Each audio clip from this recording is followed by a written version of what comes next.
a copyrighted program created by Rio Grande. Nevada County Sheriff's Office calling all cars. Attention all cars to broadcast 261 regarding a murder. Investigate shooting on the Tahoe Ukiah Road. Call an ambulance if needed. That is all, Harmon.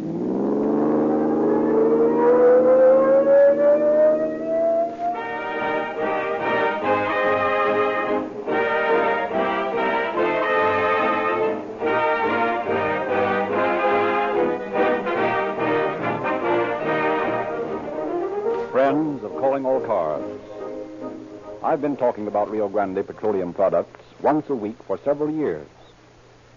I've told you what Rio Grande cracked police car performance gasoline means in the efficient, economical operation of your cars. I've been happy to introduce to you Realube, a great motor oil that lives up to all our promises, all your expectations. Week after week, year in and year out, we have valiantly tried to make this program, which is an institution in radio, as exceptional as the products whose sale makes the program possible. Many thousands of motorists who dial their radios and drive their cars with the same loyalty to Rio Grande show us that we have succeeded. Yet I have personally encountered some friends and acquaintances who have lauded the entertainment and civic value of Calling All Cars, yet admitted that they hadn't gotten around to trying Rio Grande products. Will you, in this coming week, make one purchase at your Rio Grande dealers? A quart of Realube or a tank full of Rio Grande crack? The size of the purchase is of no consequence in this test. We of Calling All Cars want an expression of your interest and friendliness in the program. Will you promise yourself to stop at a Rio Grande station once this week as a personal favor to us of Calling All Cars? We feel that's not too much to ask, and will certainly appreciate it. And now, on with your show.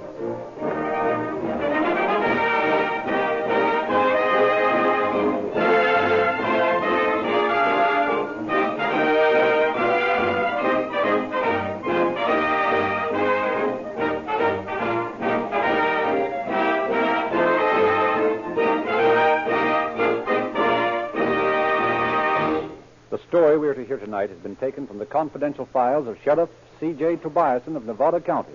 We have therefore asked Sheriff Tobiason to prepare a foreword to our program. It is rather difficult at times for a police officer to avoid getting pessimistic about the increase in crime in this country. No section seems to be immune to crime or free from the criminal element.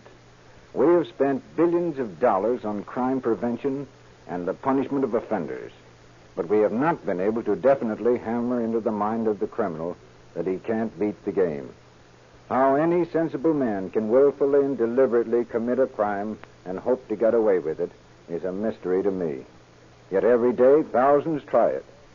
It is my belief, however, that if we had more judges and juries like the ones who tried the criminals whose story we are about to hear, it would be a whole lot easier to convince the potential criminal that crime is a losing game. How the men in tonight's story learned this fact, we shall see as the program progresses.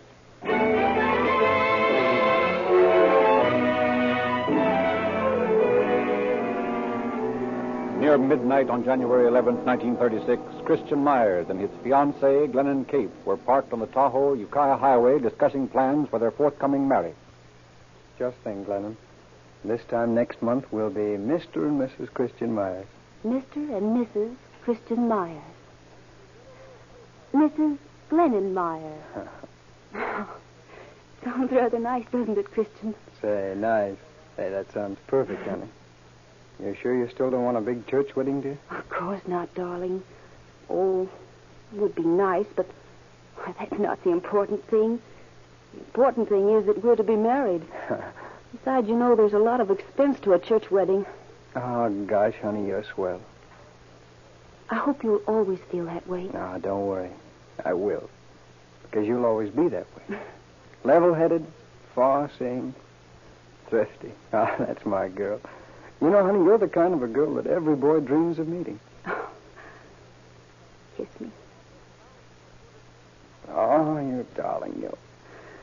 It's all too perfect. You know, dearest, if anything ever happened to you, I don't know what I'd do. Well, honey, nothing's going to happen to me, silly. Now, whatever made you say that? Oh, I don't know. Just thinking. Well, you just get thoughts like that out of your pretty little head. Shall we go? It's getting chilly. It must be almost 12. Okay, dear. So you know about that something happening to me? I might inherit $1 million. Make it $2 million. Then you can afford to smoke big black cigars. Yeah, or buy a new car. This darned old heap won't start. Well, try again. Maybe it's just cold. Mm-hmm. Or worn out. Well, looks as though I'll have to get out and crank it. Oh, such are the joys of motoring, dear. And I don't see anything so funny about it. Oh, if you could see yourself, you'd laugh, too. Well, turn the lights out. It'll be easier to crank, and then you won't be able to see me and laugh at me. Now, go on, honey. Turn them out. All right, Grumpy. What do you want me to do? You just sit there and shove that gas throttle up and down when I tell you to. And hang on, because here I go. Oh, be careful. It might kick back. I'll kick it if it does. Come on, darling. Once more. Now, don't give up.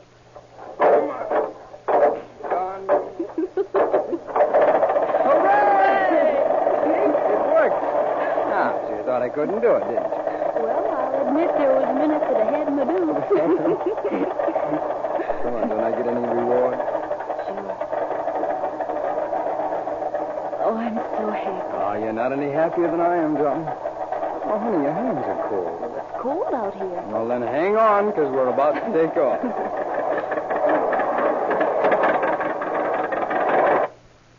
Well, I'll be a monkey's uncle. What's the matter now? Oh, we must be stuck in the dirt or something. You know, Mother always warned me about the soft shoulders. No. What are we going to do? I don't know, dear. Just wait till somebody comes along and get him to pull us out, I guess. Now, why does everything have to happen Well, here to comes me? the car down the road now. Get out and flag them, Christian. Oh, I do. Gosh, I hope they stop. You too. Hey, stop! Hey, we're stuck! Wave your arm. No, they see me, darling. We're going to stop. Hey, fella, can you give us a pull out of here? What's the matter? Oh, we're stuck over here in the soft shoulder. You'd better hurry. There are 2 highwaymen holding up cars back there. Huh? Highwaymen? Oh, holy smoke.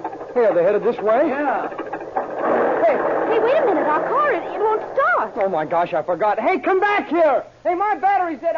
Oh, they're gone.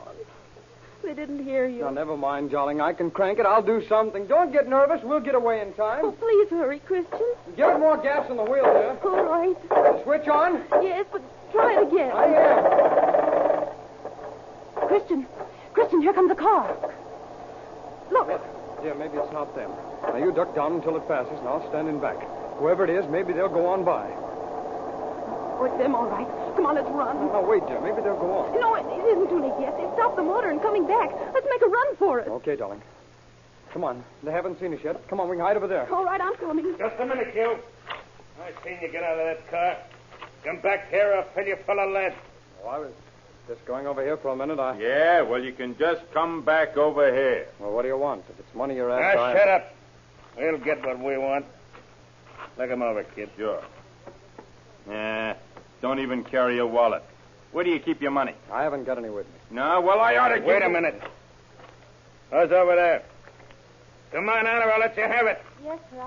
I'm coming. Well, I'll be a dame.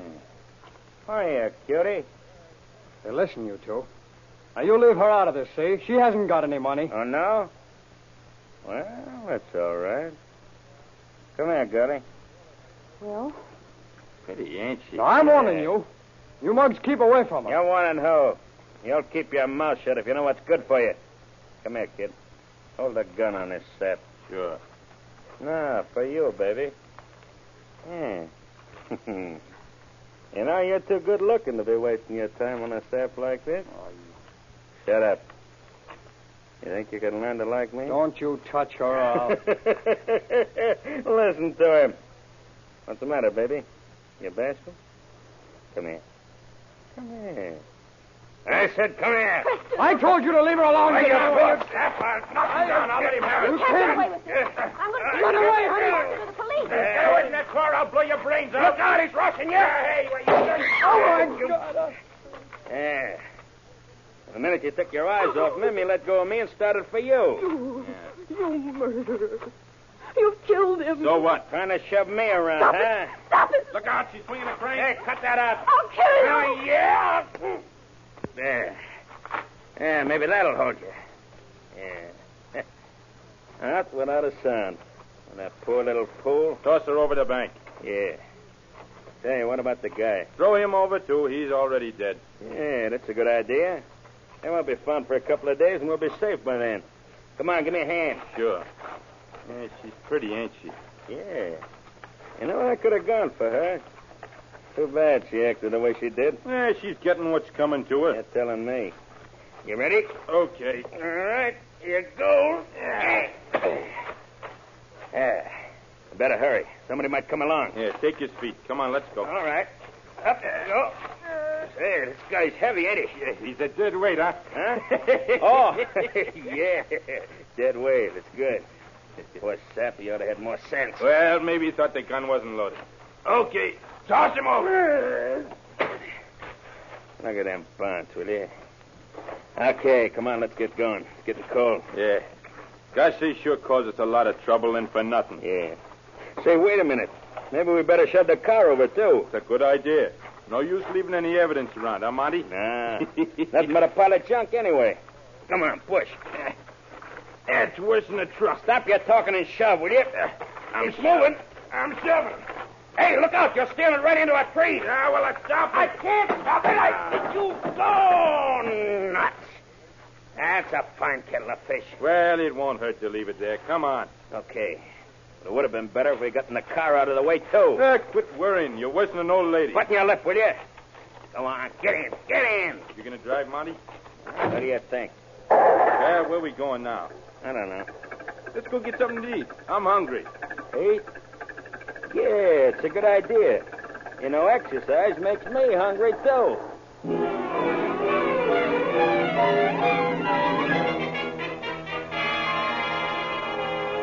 But as the two bandits drove off halfway down the ravine, Glennon Cape was regaining consciousness and realized the two desperados were leaving. Slowly, she opened her eyes. A tree had stopped her fall and kept her from certain death. Cautiously, she climbed to the road and, peering back into the gloom, saw the body of her sweetheart tangled in the brush, only a few feet from the road. Christian. Christian, darling. Speak to me. Say something. Never mind me, honey. Save yourself. It's all right, Christian. They've gone. Oh, you poor darling. Do you hurt badly? Would you like some water? No. I'm all right. Go on. Get some help. But I can't leave you here.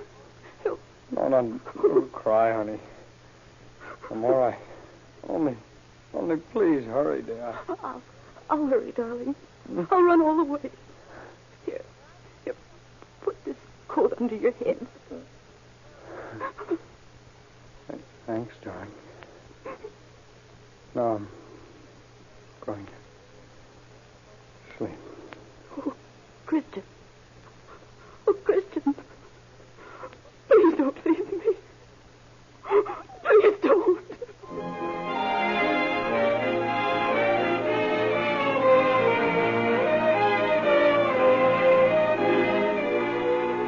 Glennon Cape started the mile-and-a-half walk into Nevada City. Fortunately, a passing motorist saw the girl and took her to the sheriff's office, where Under-Sheriff William D. Woods was on duty. Well, young lady, what happened to you? They've killed him. They shot him with a shotgun. What? Here, sit down. Here, take this chair. Oh, please, get an ambulance. Do something. Well, of course, but tell me what happened. Who shot who? Where? On the Tahoe Ukiah Highway, about a mile or two from here. Two men in a green sedan. They tried to hold us up, and then they shot Christian.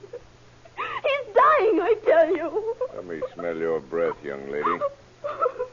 Well, you're almost hysterical. They've killed him, and you just stand there. I can't stand it. I can't stand it. Hey, wait a minute. Oh, fainted. Okay, girlie, but I hope you're telling the truth.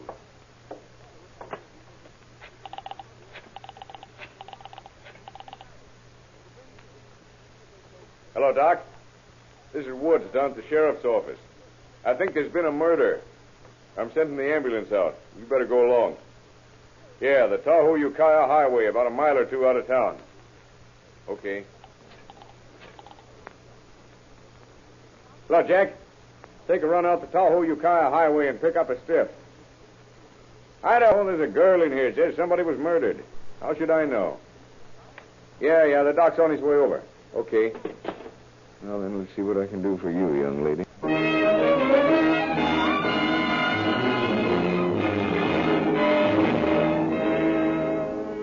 Miss Cape recovered, and together she and Under Sheriff Woods awaited the return of the ambulance. In the meantime, she related the story in detail.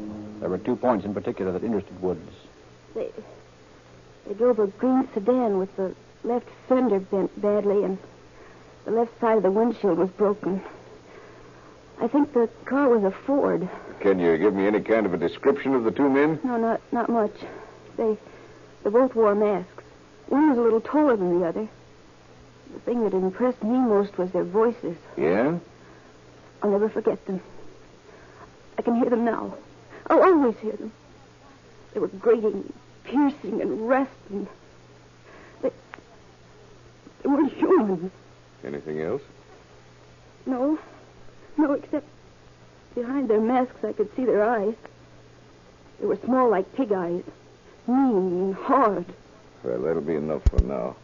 You lie down and try to get some rest. A little later, the ambulance returned with the body of Christian Myers. Although badly wounded, he was still alive. Hospital surgeons worked frantically to save him, but death claimed his victim at 6:30 in the morning.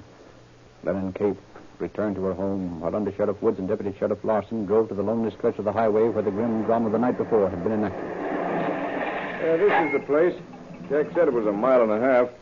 There's Myers' car in the ditch. Yeah, this is the most cold-blooded thing I've ever heard of. I'll say. Imagine shooting that kid like that. You know, I'll never let any kids of mine park out on a lonely road like this. Yeah? How are you going to stop them? Well, come on, maybe we can find something interesting. That shotgun shell ought to be around here someplace. Okay. Just the same, kids ought to think before they park. Did you when you were a kid? Well, that was different. Didn't have automobiles in those days. Highwaymen and gangsters like we do now. Hey, what's that over there? Why? Oh, never mind. It's just a rock. Say, listen, they had hold-up men in the old days just like we do now. Point was, we didn't have to drive several miles away from home if we wanted to be alone. I used the parlor. Yeah, I did, too, for that matter. Oh, here's where the boy was shot. Yeah. And the empty shell ought to be around here. There it is. Well, maybe we can tell something from this. Hope so. What about the car? Pete's coming out for it. The girl said the battery was dead and it wouldn't start. Well, might as well go. Nothing else around here. I guess not. There might be some fingerprints on the car. Yeah, we can check that later. Footprints are all messed up now. Yeah. I don't see any tire tracks that we can do anything with. Yeah, I'd like to get my hands on those, too. So would I. Well, come on, let's check this empty shell.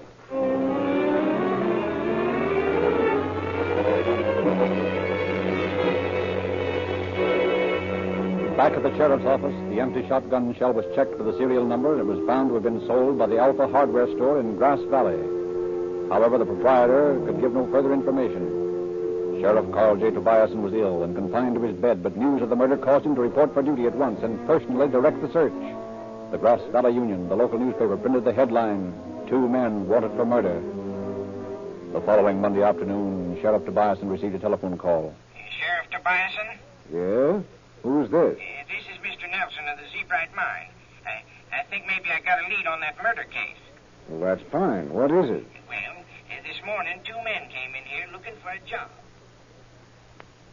Oh, you 2 want a job mining, huh? Yeah. We've been out of work for a spell now, and we got to find something to do. Had much experience? Sure. We've been mining for years now. Where? Oh, around, here and there, Colorado, Arizona, New Mexico, Nevada. Yeah, we can do anything, mister. I see. By the way, what's that shotgun in your car for? What's it to you? Hey, wait a minute, would you? The shotgun, huh? Yes. Why, we just came from a wedding, ain't that right, Mary? Yeah, and some wedding, too. Yeah. Well, I ain't got nothing for you around here right now. Oh. Leave your names, and you might drop back in a few weeks. You never can tell. Okay. Oh, by the way, here's our addresses if you want us. Yeah, and thanks. Not at all. So long. Then about an hour afterwards, I was looking over the paper and saw about the murder.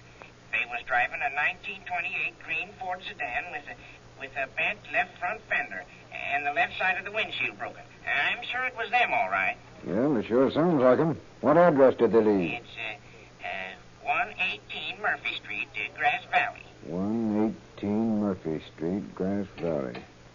Well, you've been a big help to us, Mr. Nelson. We'll chase this down, let you know. And let me know if there's anything else I can do to help, will you? I'll do that. What'd you find out? Who was it? Woods, I think we got something. Get the Bureau of Investigation in Sacramento on the teletype, will you? Monty Newman and Marriott Newman, address 118 Murphy Street, Grass Valley. Both have served prison terms in the state penitentiaries of Idaho, Nevada, and California. We'll give additional information if you need it.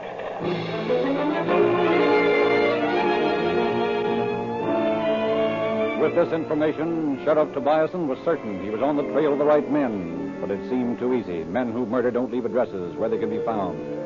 However, he sent Woods, accompanied by the Grass Valley Chief of Police, Chief Bonds, to pay a visit to 118 Murphy Street. Well, there's somebody home because I can smell something cooking. Yeah, me too. Here comes somebody now. I'm glad you have on plain clothes. I got a plan. Yes? Are either one of your sons at home? Who are you? Why, we're friends of the boys. I've never seen you before. What do you want? Neither one of them home? No, they're downtown on an errand for me. Oh, I'm sorry. What for? We came to see him about a job. Oh. What kind of a job? Mining. Yeah, we understand they're looking for work and we can put them to work. Well, they ain't here, but they want jobs, both of them. Oh, I'm sure they do. Well, I'll tell you what. When they come back, have them call at this address and we'll see that they get work. Oh, thank you. It was nice of you to come around. I'll give them this address. Well, we'll be expecting them.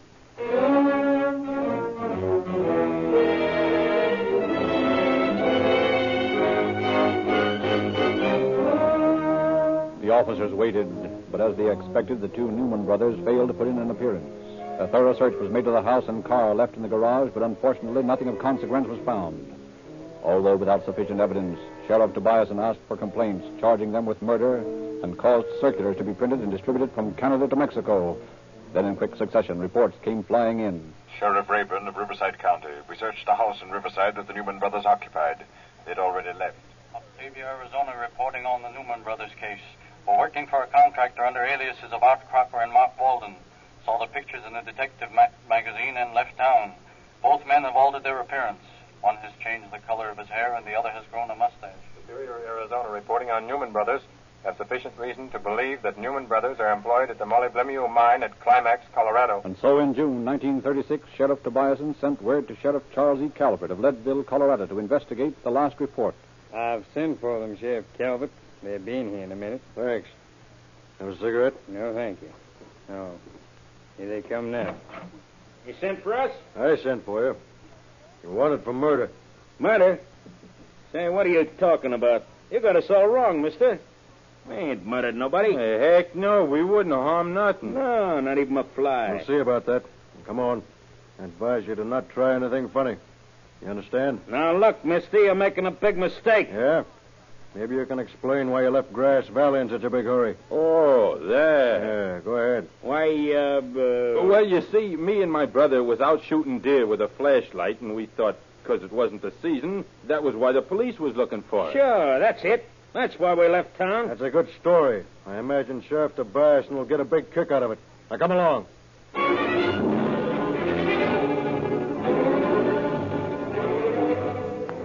The two Newman brothers were returned to Nevada City to stand trial. It still remained necessary to prove that these were the two men in question. In the jail, Sheriff Tobiason hung a curtain, and behind the curtain placed 12 men, among them the two Newman brothers.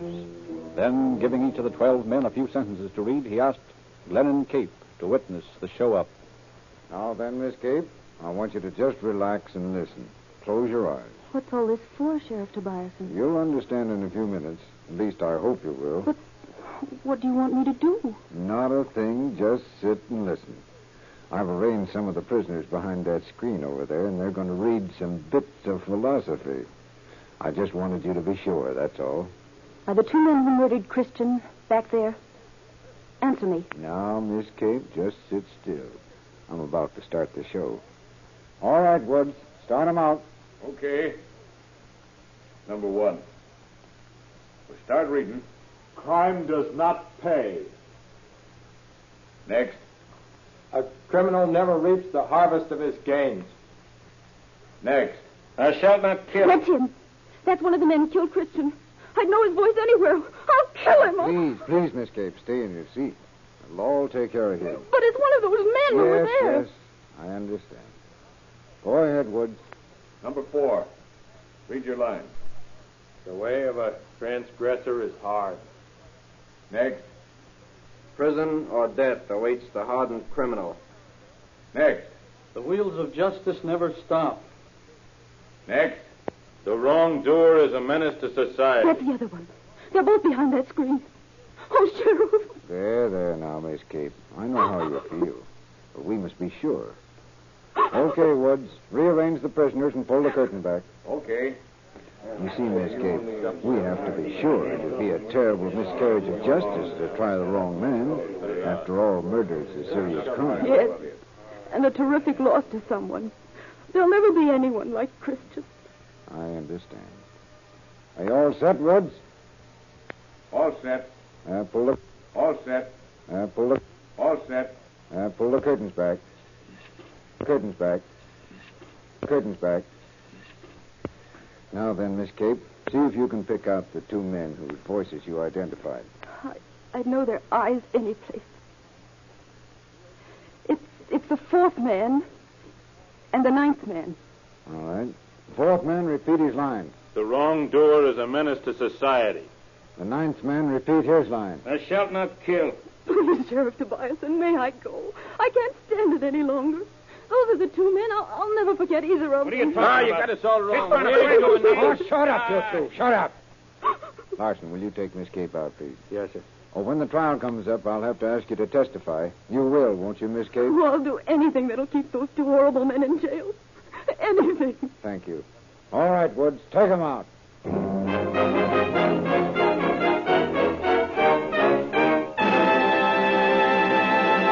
In just a moment, we shall hear the conclusion of our story. In this brief interlude, remember, it's 36 days until New Year's Day. But you have made a resolution. Whereas I enjoy calling all cars, and whereas my car enjoys Rio Grande cracked gasoline and Realube motor oil, resolved, as a friendly gesture to the case of calling all cars, I will see that Rio Grande dealer in my neighborhood tomorrow. Witnesses positively identified the Newman brothers as the two men who had been molesting motorists along the highway.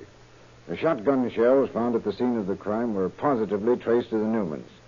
25 minutes after the close of their trial, the brothers were found guilty and sentenced to life imprisonment in Folsom Penitentiary.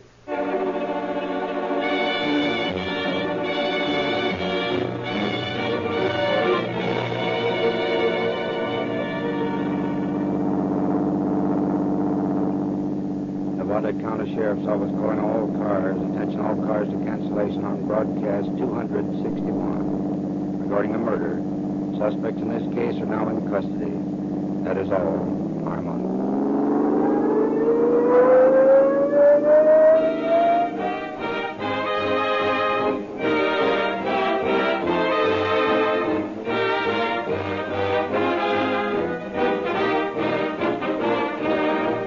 This is your narrator, Frederick Lindsley, bidding you good night for Rio Grande.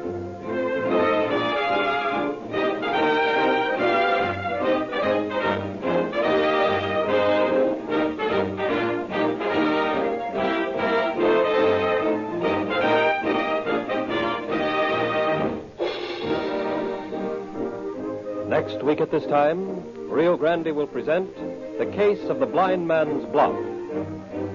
This is the Columbia Broadcasting System.